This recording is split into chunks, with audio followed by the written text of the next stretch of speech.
Supercross live on supercrossonline.com. Practice report. Kevin Barnett, Jim Holley, as usual. Jim, it hasn't been a normal spring here in the Midwest. Been really warm, and I think it's produced a little bit different track than Toronto's used to seeing. Well, you're absolutely right, Kevin. You know, traditionally here you come to Canada, the soil's wet. You got a lot of ruts. They've even in the past had to put lime in there to dry out the soil. It's a drying agent. But not today. I mean, they're actually bringing the water truck on a couple different occasions out there. The Dirtworks guys got their hands full on keeping this track, trying to keep the moisture in, but it's hard, dry, slippery here tonight in Toronto. Yeah, it seems to be the theme, similar to what we saw last week in Indianapolis.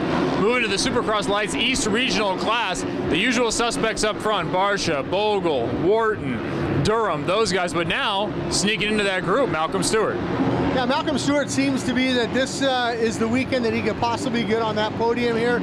It seems like, you know, the gremlins that he had with the electrical issues at the start of the season, I think they're all behind him now, and he's putting down some good fast lap times. Another guy you mentioned not up there due to the fact that he's got the flu is Ken Roxon, and we saw him struggling out there. Yeah, what's it like for you as a rider to get into, maybe not the heats, but the main, when you have that kind of wind, you can't get to your VO2 max because you have that illness? You know, it's so hard. I mean, you know, if you got a sore throat or one thing, that's one thing, but when you have a head cold and your head just hurts and you can't breathe out there, it just makes it 10 times worse out there for him. We talked about the competition in the Supercross class, and it certainly is still out there. Ryan Villapoto, of course, expected to win the championship if nothing goes wrong in the next couple of races, but there's so much racing to do.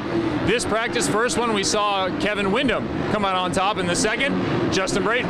The start always key, but tonight definitely the case. Well, it's going to be like last week. We saw Villapoto come through the back, but it took him a long time, and it's going to be the same thing here because you can't move around. You can't square up corners. You can't drive underneath guys because you're worried about losing the front end. But the start here tonight, probably one of the longest starts we'll see all year. It is huge. They're going to get into fourth gear.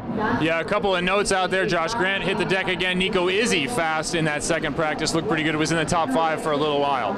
Lots of great racing going to come tonight in the main program. Connect with us on Facebook, facebook.com/supercrosslive and twitter.com/supercrosslive. And if you hashtag SXOnSpeed, you might just get your comment on the TV broadcast. I'm Kevin, he's Jim. Going to be a great night of racing in Toronto.